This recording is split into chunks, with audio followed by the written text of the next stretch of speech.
तो कहानी में हम देखते हैं कि एक विनीता नाम की लड़की होती है जिसको बाहर के मर्द तो क्या इसका पति तक इसको पसंद नहीं करता। और जब भी इसका चेहरा देख लेता है तो मानो जैसे उसने किसी चुड़ैल का मुंह देख लिया हो।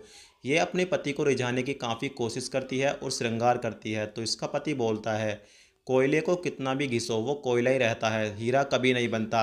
अब एक रात विनीता की नज़र अपनी पड़ोस वाली एक लड़की पर पड़ती है जो अपने बॉयफ्रेंड के साथ बहुत मज़ा ले रही थी। इनके इस सीन को देखकर विनीता के अंदर भी करंट बनने लगता है और ये अपने आप को कोसकर बोलती है कि पता नहीं वो दिन कब आएगा जब मुझको भी ऐसा चरम सुख देने वाला कोई होगा। अब अगले दिन विनीता सब्जियां खरीदने के लिए मार्केट में आती है और यहाँ के मर्दों को रिझाने की कोशिश करती है, लेकिन जो भी मर्द इसका चेहरा देखता है उसको उल्टी सी आने लगती है और वो दोस्तों इसको इग्नोर कर देता है।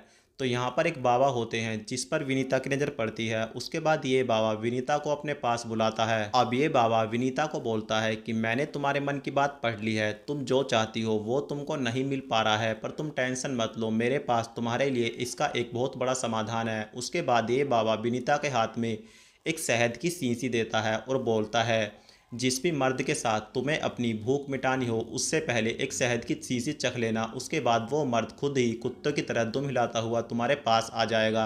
अब उसके बाद बाबा की ये जड़ी बूटी काम कर जाती है क्योंकि विनीता को बाहर जो भी मर्द पसंद आ जाता है और उसके साथ ये अपनी भूख मिटाना चाहती है उससे पहले ही ये इस शहद की चम्मच चख लेती है। उसके बाद शहद की चम्मच चखते ही जैसे ही वो उस इंसान को देखती है तो वो कुत्तों की तरह दुम हिलाता हुआ विनीता के पास आ जाता है।